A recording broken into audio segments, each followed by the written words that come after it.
स्वागत है आपका देवभूमि समाचार में। मैं हूं आपके साथ। जो ही बढ़ते खबरों की ओर, प्रजापति ब्रह्मा कुमारी ईश्वरीय विश्वविद्यालय में आयोजित ग्लोबल समिट 2024 में सम्मिलित होने के लिए राजस्थान के आबू रोड पहुंची सीएम धामी ब्रह्मा कुमारी बहनों ने उनका जोरदार स्वागत और अभिनंदन किया।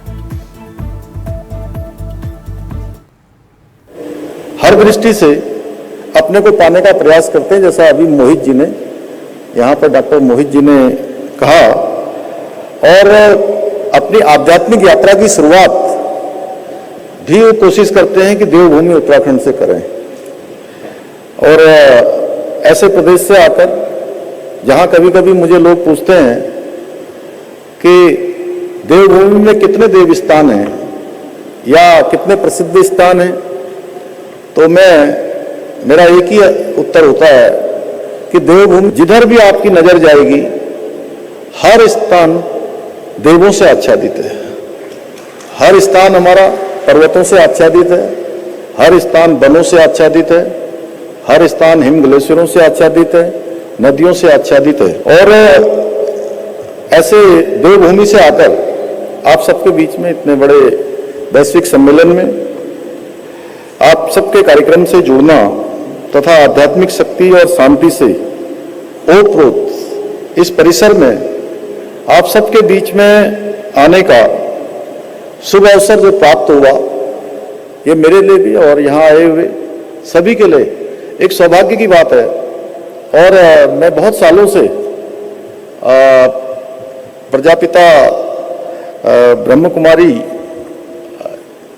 इनके संस्थानों में मैं जाता रहा हूँ।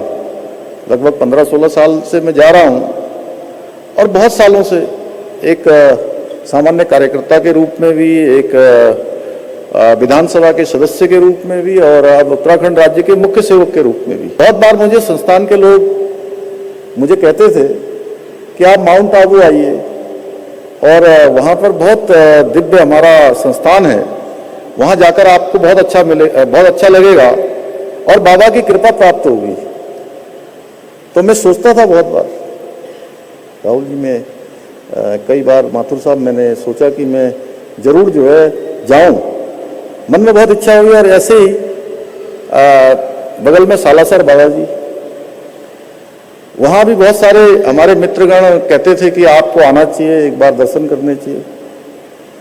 और मन में इच्छा भी थी, रवि भाई आप तो स्वयं बाबा की धरती से आए हो।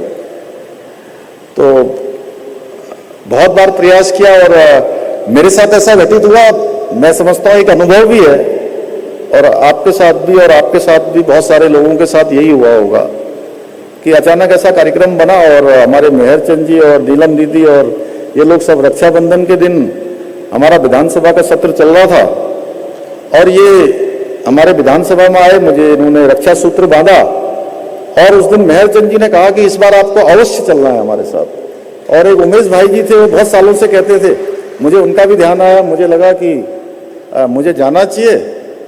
और सारा उपक्रम इस प्रकार से बन गया कि मैं यहाँ पहुँच गया, और सालासर बालाजी के भी दर्शन हो गए, और आप सबके भी दर्शन हो गए। बाबा जी के इस पवित्र स्थान पर भी आने का सौभाग्य प्राप्त हो गया। मेरा कहने का आशय है कि मोहित जी ने तो बहुत ही अच्छा कहा कि स्वयं को खोजना है, आज से नए दिन की शुरुआत करनी है।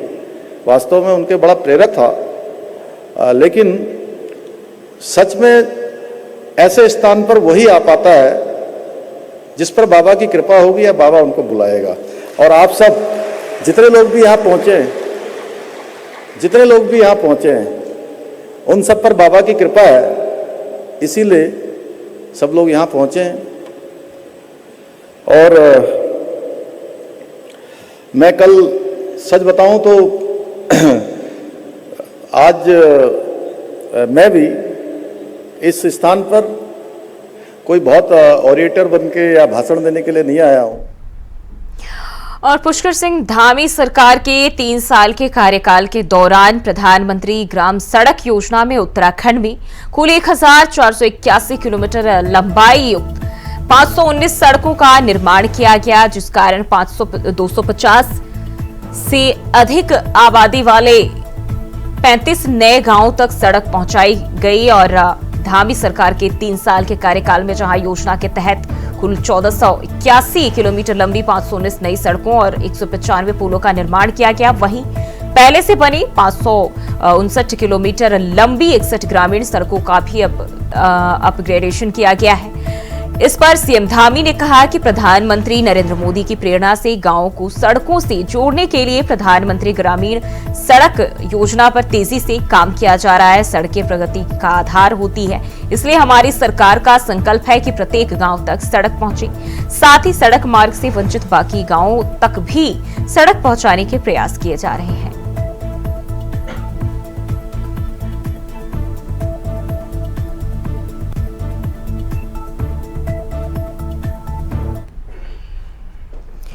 और वहीं मुख्यमंत्री पुष्कर सिंह धामी के निर्देश के अनुसार मुख्यमंत्री सचिव और गढ़वाल आयुक्त डॉक्टर विनय शंकर पांडे की अध्यक्षता में देवभूमि ठेकेदार कल्याण समिति उत्तराखंड के साथ बैठक आयोजित की गई। बैठक में लोक निर्माण विभाग के विभिन्न अधिकारियों ने भी भाग लिया। बैठक में समिति द्वारा प्रस्तुत 11 बिंदुओं के मांग पत्र पर विस्तृत चर्चा हुई। इसके अलावा ठेकेदार संघ द्वारा बैठक के दौरान एक अतिरिक्त बिंदु भी शामिल किया गया, जिसमें कुल 15 बिंदुओं पर फैसले लिए गए और इसके बाद ठेकेदार संघ ने अपनी हड़ताल वापस लेने का ऐलान किया है।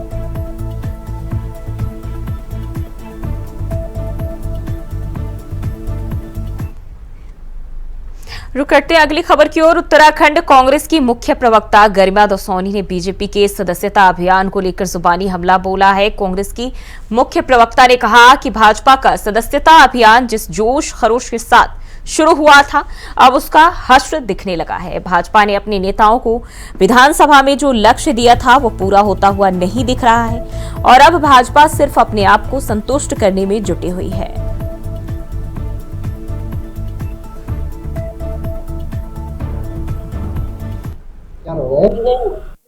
बीवी बच्चे गए फिर वहाँ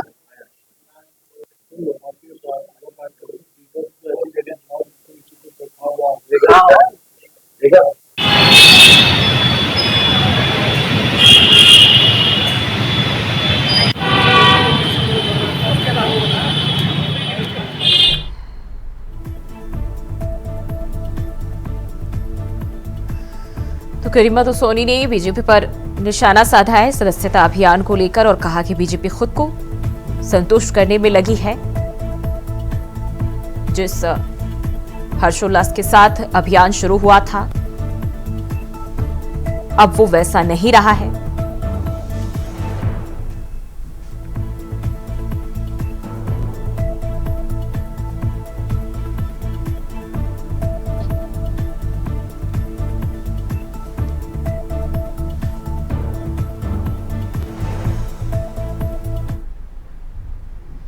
और भारत सरकार की योजना जल जीवन मिशन के तहत हर घर नल और हर घर जल की योजना को लेकर जहां सरकार अपनी पीठ थपथपाती हुई नजर आ रही है, तो वहीं इस योजना की जमीनी हकीकत गैरसैंण के सेरा तेवा खर्क मालकोट ग्राम पंचायत में देखने को मिली, जहां विभाग ने गांव में कार्य पूरे होने की बात कहकर कार्य पूर्ति के बोर्ड लगा दिए हैं, लेकिन ग्राउंड पर ना तो नल है और ना ही जल। ऐसे में इस क्षेत्र के लोग आज तक कई बार इसको लेकर उच्च अधिकारियों को भी शिकायत कर चुके हैं, लेकिन उनकी सुध लेने वाला कोई नहीं है। वहीं अब स्थानीय लोगों और ग्राम प्रधान से इंडिया वॉइस के जरिए गुहार लगाई है और वह इस मामले को उठाकर शासन में बैठे अधिकारी और नेताओं की आंखें खोले, ताकि उन लोगों को स्वच्छ पानी पीने का मिल सके। साथ ही साथ ग्राम प्रधान हेमा बिष्ट बताती हैं कि उनके गांव में विभाग द्वारा बोर्ड लगा दिए गए हैं, लेकिन काम नहीं हुआ है। हर नल हर घर जल योजना जो चलाई जा रही है सरकार के द्वारा, ये शायद में कहीं भी इसका काम ढंग से हुआ होगा। मुझे तो नहीं लगता है कि ऐसा हो रहा होगा काम, लेकिन दुर्भाग्य ग्रामीणों का कि आज भी जो ये हर घर जल हर घर नल जो योजना चलाई जा रही है, उसके माध्यम से पानी कोई पी रहा होगा। मुझे तो ये नहीं लग रहा है कि कोई पी रहा होगा, लेकिन जो धरातल या कागजी कार्रवाई में बोलते हैं वो उसमें दिख रहा है कि आपका कार्य पूर्ण हो गया है। साइन बोर्ड लगा दिए गए हैं, साइडों पे लगा दिए गए हैं, वो भी मुख्य द्वार पर, यानी पंचायत के मुख्य द्वार पर सबको दिखाया जा रहा है कि ये कार्य यानी एक साल पहले यानी फरवरी में 2023 में कार्य पूर्ण कर दिया गया है। उसकी डेट भी लिख दी गई है और जिससे कि ग्रामीण को आक्रोश है कि ये काम हुआ है, लेकिन जो हमारी ग्राम पंचायत सेहरा में है उसका कार्य अभी जीरो, हम बोल सकते हैं जीरो है। और वहीं सरकारों की महत्वपूर्ण एवं जनहितैषी योजनाओं पर शिकायतें आ रही हैं और यह बयां कर रही है कि निचले स्तर पर सरकार की योजनाओं को किस तरह धरातल पर उतारा जा रहा है। और अगर हम इसकी बानगी पर नजर डालते हैं तो यहां चमोली के दूरस्थ क्षेत्र देवाल ब्लॉक का मामला है, जहां ग्राम पंचायत कोटीडा के ग्रामीणों का एक शिष्टमंडल ने करीब 150 किलोमीटर दूर जिला मुख्यालय गोपेश्वर पहुंचकर जिलाधिकारी के समक्ष अपना दुखड़ा सुनाया। अपने दुखड़ों का ज्ञापन देते हुए कहा कि उनके गांव के लिए सन 2017 में प्रधानमंत्री ग्रामीण सड़क योजना के तहत लगभग 3.5 किलोमीटर मोटर मार्ग स्वीकृत हुई थी, जो आज तक नहीं बन सकी। पिछले 6 सालों से लगातार विरोध कर रहे हैं, लेकिन उसकी कोई सुनवाई नहीं हो रही है। शासन प्रशासन का दबाव, पुलिस केस का दबाव दिया जा रहा है कि केस दर्ज किया जाएगा, मुकदमा हो रहा है हम लोगों पर। सबसे पहले मैं ये कहना चाहता हूँ पीएमजीएसवाई कर्मचारी एवं जो इस पर दबाव कर रहे हैं, हम अगर हमारी मांगे समीकरण जो शोभा नाम बैंक से नहीं होता, हम 10 आदमी आत्मदाह करेंगे। इसके लिए पीएमजीएसवाई एवं स्थानीय एसडीएम साहब जिम्मेवार रहेंगे और क्षेत्रीय विधायक इसका जिम्मेवार रहेगा। हम पूर्ण रूप से अगर हमारे हिसाब से अगर रोड का सर्वे नहीं होती है, हम इसका विरोध करेंगे। चाहे वो पुलिस प्रशासन, चाहे वो न्यूज़पेपर में निकालते हैं कि पेड़ समान होगी, पुलिस प्रशासन आएगी तो। उत्तराखंड में सरकारी सिस्टम पर हुए साइबर अटैक के बाद अब सरकारी सिस्टम चौकन्ना होने लगा है। निदेशक नितिका खंडेलवाल ने कहा कि 2 दिन पहले जो साइबर अटैक हुआ था उसके बाद पूरे सर्वर सिस्टम को ही डाउन करने का काम किया गया है, ताकि सरकारी डाटा सुरक्षित रह सके। और आप विभाग की तरफ से सभी 186 सरकारी साइट को स्कैन करने के बाद शुरू करने का काम किया जा रहा है। निदेशक ITDA ने कहा कि स्कैनिंग की प्रक्रिया भी अभी जारी है, जिसके तहत उम्मीद है कि जल्द ही सकारात्मक परिणाम सामने आएंगे। तो हमें समस्त एप्लीकेशन जिनके डिपार्टमेंट्स की चलती हैं, उन समस्त एप्लीकेशंस को हम लोग रेगुलर स्कैनिंग और क्लीनिंग कराते हैं। तो जब हम उस पर कोई भी ऑपरेशंस रन करते हैं, डीप स्कैनिंग उसकी करते हैं, तो हमें पता चलता है कि कहीं ना कहीं कोई वायरसेस जो छुपे बैठे हैं, जो कहीं ना कहीं कभी बहुत ही डॉर्मेंट मोड में और एक्टिव हो गए हैं। तो ये हमें आज से 2 दिन पहले मतलब परसों पता चला और हमने फिर तुरंत जैसे हमारे कुछ सिस्टम्स में, जिसको हम बेसिकली वर्चुअल मशीन्स बोलते हैं अपने डेटा सेंटर के टर्म्स में, उसमें हमें डिटेक्ट हुआ। तो हमने तुरंत अपने पूरे डीसी को डाउन कर दिया, ताकि हम नहीं चाहते थे कि वो कहीं ना कहीं कोई भी हमारे सिस्टम को इम्पैक्ट करे। तो उस प्रोसेस से चलते हुए हमने अपना पूरा डेटा सेंटर फिलहाल इसलिए डाउन करा हुआ है। अब हमने हमारे पास लगभग 700 VMs बोलते हैं, वर्चुअल मशीन्स होती हैं, उन लगभग मशीन्स की हम लोगों ने अब तक सब स्कैनिंग कर ली है। तो एज सच कुछ भी हमारा इन्फेक्टेड या कुछ भी एज सच कुछ मेजर नहीं पाया गया है। तो एवरीथिंग इज अंडर कंट्रोल। और अब हम लोग हल्के हल्के आज, जैसे कल हमारा पूरा स्वान नेटवर्क अप हो गया था और हम हर वेबसाइट की हर एप्लीकेशन, हमारे पास 186 एप्लीकेशन होस्टेड है विभिन्न विभागों की, और हर एप्लीकेशंस को हम लोग चेक करते हुए, स्कैनिंग करते हुए हल्के हल्के। और रुकते हैं एक छोटे से ब्रेक के लिए, फौरन हाजिर होते हैं। ब्रेक के बाद फिर से स्वागत है आपका। बढ़ते हैं खबरों की ओर। इन दिनों देश भर में मर्यादा पुरुषोत्तम भगवान राम की लीलाओं का मंचन हो रहा है और ऐसे में हरिद्वार की जिला जेल में भी रामलीला चल रही है। इस रामलीला की खासियत यह है कि इसमें किरदार निभाने वाले कलाकार कैदी ही हैं और इनमें अन्य धर्म के कैदी भी आगे बढ़ चढ़कर भूमिका निभा रहे हैं। रामलीला के लिए यह 1 महीने पहले से प्रैक्टिस करना शुरू कर देते हैं और उनकी मेहनत का परिणाम रामलीला मंचन में देखने को मिलता है। जेल के बंदी पूरी श्रद्धा के साथ रामलीला को देखते हैं। जेल का नाम सुनते ही जहां जेल खूंखार अपराधियों की ओर सबका ध्यान आता है, मगर रामलीला की वजह से जिला कारागार का यह नजारा भगवान राम की आस्था में डूबा हुआ दिखाई दे रहा है। रामलीला का मंचन पूरे देश में हो रहा है।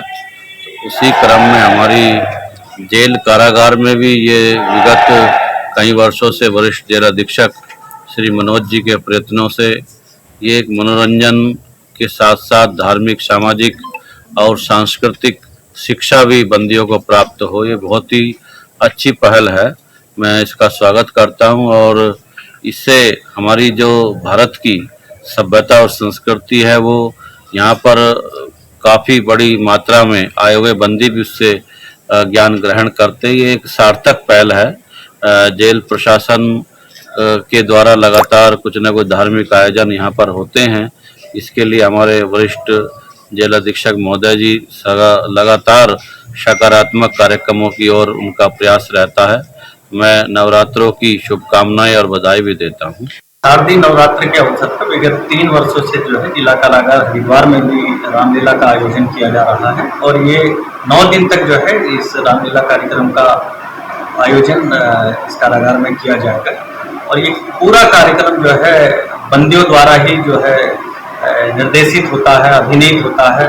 पूरी तैयारी कार्यक्रम की मंच से लेके अन्य जितनी भी मेकअप है ये सारा जो है ये हमारे बंदीगण ही करते हैं और लगभग 20-25 दिन से जो है ये रिहर्सल कर रहे थे और निरंतर जो है उसके पश्चात भी जो है जैसे रात को ये रामलीला का समापन हो जाता है, दूसरे दिन की तैयारी के लिए भी वो फिर से रिहर्सल करना स्टार्ट कर देते हैं। बहुत लगन से, बहुत मेहनत से जो है वो इस कार्यक्रम की तैयारी करते हैं और निश्चित रूप से जो हमारे जो रामलीला का पूरा संदेश है, जो उसके जो चरित्र हैं, जो विभिन्न चरित्र हैं हमारे रामलीला के, उससे हमारे बंदीगण प्रेरणा भी पाते हैं और मैंने देखा है पिछले 3 साल से जो है उनके व्यवहार में, उनके आचरण में बहुत परिवर्तन आया है। स्पेशली जो इनका जो विभिन्न पात्रों का अभिनय करता है तो निश्चित रूप से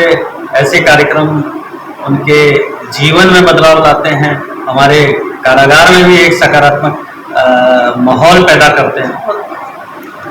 जो रामलीला है मनोरंजन तो करती ही करती है, लेकिन उसका एक जो संदेश है।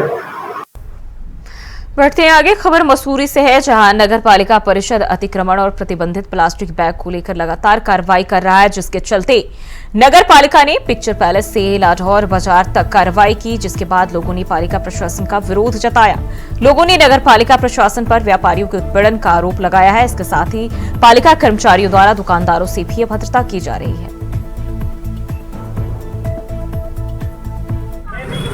जो है लंडौर बाजार में जो है नगर पालिका के द्वारा एक ड्राइव चलाया गया अतिक्रमण के लिए और पॉलिथीन के लिए, जिसमें हमारा ये कहना है कि ठीक है ड्राइव जो चलता है वो अब ठीक है नगर पालिका की कार्रवाई है, लेकिन ड्राइव चलाने से पहले व्यापारियों को अपने विश्वास में लेना चाहिए था और जो तरीका जो नगर पालिका कर्मचारियों द्वारा अपनाया गया बहुत खराब है। अभद्रता से दुकानदारों से बातें करी गई, व्यापारियों का शोषण करा गया और उनसे जो है बहुत बदतमीजी से बातें करी गई। कुछ महिला दुकानदार भी थी जिनके साथ बहुत ज़्यादा बदतमीजी से वहाँ पे बातचीत कर्मचारियों द्वारा करी गई, जिसका पूर्णतः विरोध व्यापार मंडल द्वारा करा गया।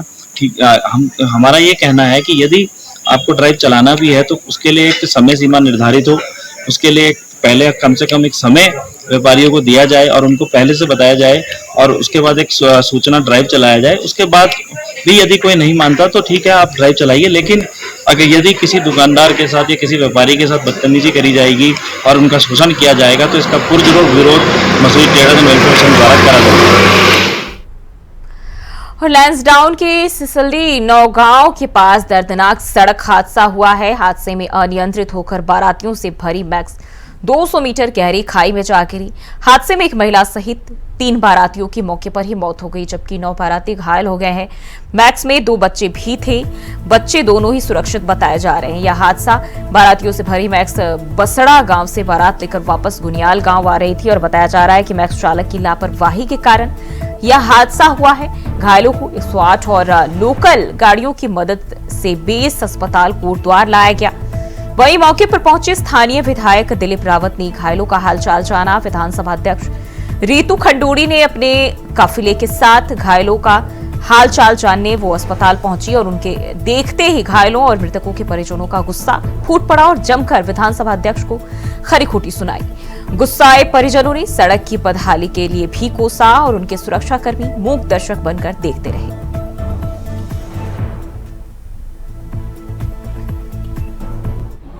जयरीखाल विकास खंड में एक ग्राम नौगांव के सामने एक भैंस की दुर्घटना हुई जो शादी से वापस लौट रही थी।